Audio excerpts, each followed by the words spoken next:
안녕하세요. 이번 영상은 화면에 보이는 것처럼 어떤 위치에서 파티클이 생성이 되고요. 그 파티클들이 어떤 오브젝트에 달라붙는 이런 걸 한번 표현을 해 보도록 하겠습니다.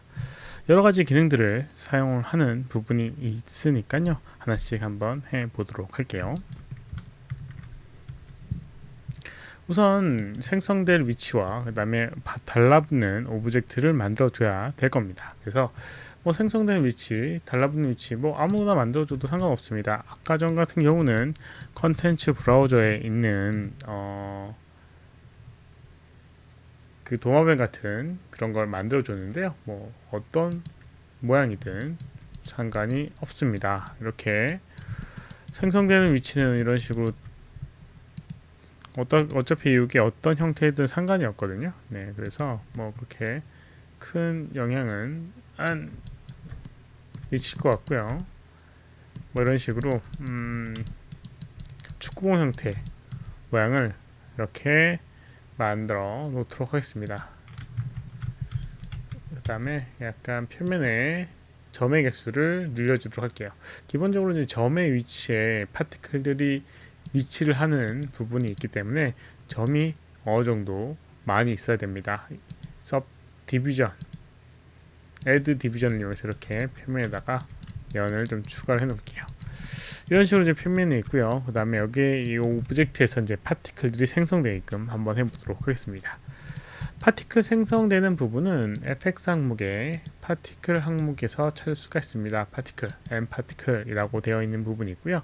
표면에서 생성되게끔 만들어주고 싶다라고 하면 emit from object라고 하는 걸 이용해서 적용해주면 돼요. 오브젝트를 선택을 하고요. emit from object 이용하시면 되는데 먼저 조금 선택을 해야 될 게 파티클 생성될 때 파티클의 크리에이트 옵션에 보게 되면 어떤 형태로 만들어질 것인가 라는 걸 설정해 주는 부분이 있습니다.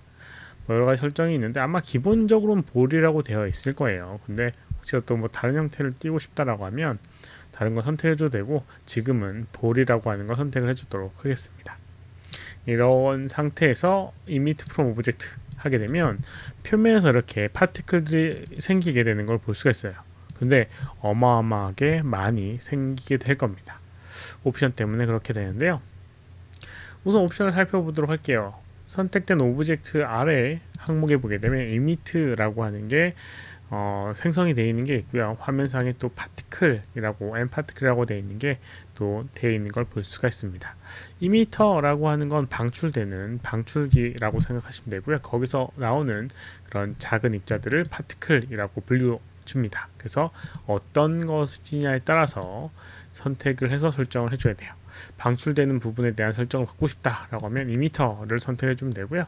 생성되어 있는 파티클의 어떤 뭐 크기나 이런 것들 조정하고 싶다고 하면 파티클을 선택을 해줘야 됩니다. 그리고 이제 뭐 enclose라고 하는 게 생성되어 있는데 enclose는 이 공간에 뭐 중력이라든가 바람 뭐 이런 전체적인 그 공간의 힘 설정을 해주는 부분입니다. 요것이 없으면 파티클들이 뭐 움직이거나 이런 것들이 발생하지가 않아요. 그러니까 중요한 부분입니다. 우선 이미터라고 하는 걸 선택을 해보도록 하겠습니다. 이미트에 보게 되면 이미트 타입이라고 되어 있는 부분이 있는데요. 이게 이제 옴니라고 되어 있습니다. 옴니라고 하는 거는 사방으로 퍼져나가는 그런 걸 의미하고요. 그리고 여기 이 파티클에서 옴니는 버텍스 하나에 생성되는 걸 의미합니다. 근데 버텍스 하나에 하나씩 다 생성이 되게 돼요. 그래서 여기는 이 오브젝트의 버텍스가 지금 382개인데요. 382 버텍스에서 모두 이미터가 방출된다. 파티클이 방출된다라고 하는 부분입니다. 엄청나게 많은 게 방출되게 되는 부분이에요. 그 얼마만큼 방출되느냐? 레이트 100이라고 되어 있는데 이거는 초당 100개를 생성한다라고 설정이 되어 있는 겁니다. 이런 이유 때문에 상당히 많은 게 방출되게 되는데요. 요거를 옴니에서 서페이스로 바꾸게 되면 플레이했을 때 표면에서 이 오브젝트 표면 전체를 이미터를 시켜줍니다. 그래서 아까보다 382배가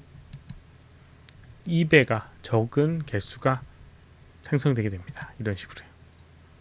이렇게 표면에서 380 아니 뭐 100개 초당 100개의 파티클이 생기게 되고요. 솔버의 이렇게 nClose라고 하는 솔버에서 설정되어 있는 중력값과 바람의 세기 이런 거에 의해서 얘가 움직이게 됩니다. 이런 식으로 이제 기본적으로 파티클을 생성하고 움직임을 줄 수가 있어요. 그리고 이제 여기는 이 오브젝트를 여기는 이 표면에다가 달라붙게끔 해 주도록 하겠습니다.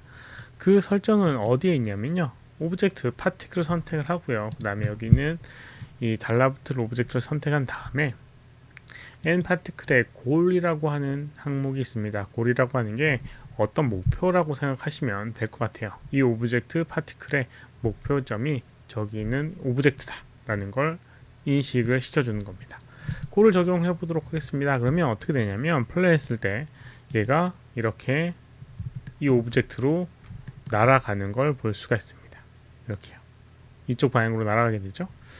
이렇게 여기는 이 표면에 달라붙으려고 노력을 하는 부분이에요. 근데 얘가 날아가서 그 다음에 그 힘을 계속 전달받아서 날아갔다가 다시 돌아왔다 날아갔다 돌아갔다 이런 식으로 반복을 하게 됩니다. 뭐 자연스러운 현상이죠. 근데 여기 이 파티클의 옵션에 이 컨서브라고 하는 부분이 있는데 이게 이제 운동량 보존이라고 해서 그 운동량 보존이 없게 표현되게 되면 처음에 그러니까 여기는 끌려가는 힘에 의해서만 달라붙게 표현이 되게 됩니다. 그래서 이걸 0으로 해주게 되면 자연스럽게 가서 이렇게 달라붙는 걸 확인을 할 수가 있습니다. 이런 식으로요. 이렇게 이제 달라붙게끔 표현이 될 수 있고요. 그 다음에 몇 가지 좀 변화를 좀 줘보도록 하겠습니다. 우선 여기 있는 파티클 이 오브젝트의 크기가 너무 일정하니까 좀 재미가 없죠. 그래서 선택을 해서 여기 파티클 선택을 해보게 되면 파티클 사이즈라고 하는 항목이 있고요. 여기에 레디어스라는 걸 이용해서 이렇게 크기를 바꿀 수가 있어요. 근데 여기 있는 레디어스 값은 전체를 다 바꾸게 되는 부분이고요. 밑에 보게 되면 레디어스 스케일이라고 하는 항목이 있고 램프 형식으로 조정할 수 있는 부분이 있습니다. 그래서 여기 있는 거 시작되는 부분과 끝나는 부분에 대한 크기를 이렇게 그래프 형식으로 나와 있고요. 시작되는 부분은 크고 끝나는 부분은 작게 뭐 이런 식으로 그래프를 조정을 하고 레디어스 스케일 인풋이라고 해서 이 변화되는 크기의 값이 어디에다가 입력되느냐 라고 되어 있는 부분이 있습니다. 여기 age라고 되어 있으면 시간의 흐름에 따라서 처음은 크고 점점 작아진다는 의미가 되게 됩니다. 근데 약간 랜덤하게 조정하고 싶다라고 하면 클릭을 해주고요. 랜더마이즈 id라고 해서 파티클 하나하나의 id라고 하는 게 존재하게 되는데 거기에 랜덤하게 들어가게 된다라는 의미가 되게 됩니다. 그래서 이걸 클릭하게 되면 랜덤하게 사이즈가 작은 걸 이렇게 확인을 할 수가 있습니다. 이런 식으로요.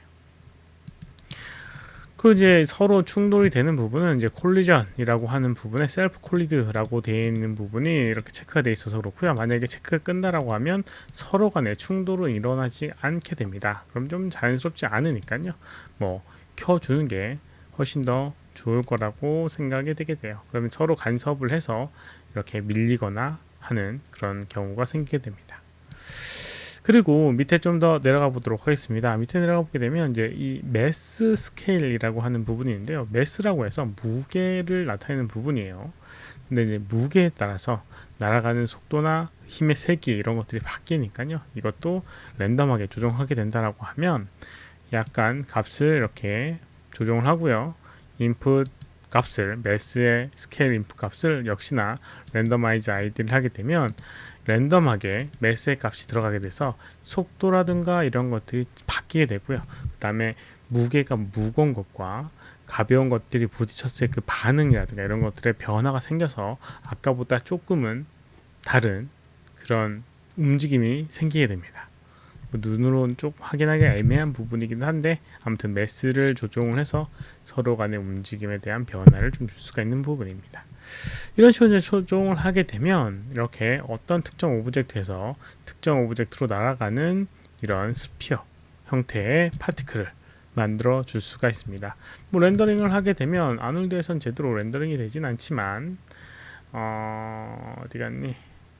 소프트웨어 렌더링에서는 큰 그거 없이 렌더링이 이런 식으로 되게 됩니다. 이건 알파 값을 보게 된 거고요. RGB 값은 이런 식으로 연동될 수 있으니까 뭐 이렇게 사용을 하셔도 큰 문제는 없을 거라고 생각됩니다. 이번 영상은 여기까지고요. 혹시 질문 있으시면 오른쪽 아래 메일 주소로 메일 보내주시거나 댓글 남겨주시면 최대한 답변해 드리도록 하겠습니다. 도움이 되셨다면 좋아요, 필요하면 구독하기 눌러주시면 감사하겠고요. 시청해주셔서 감사합니다. 수고하셨습니다.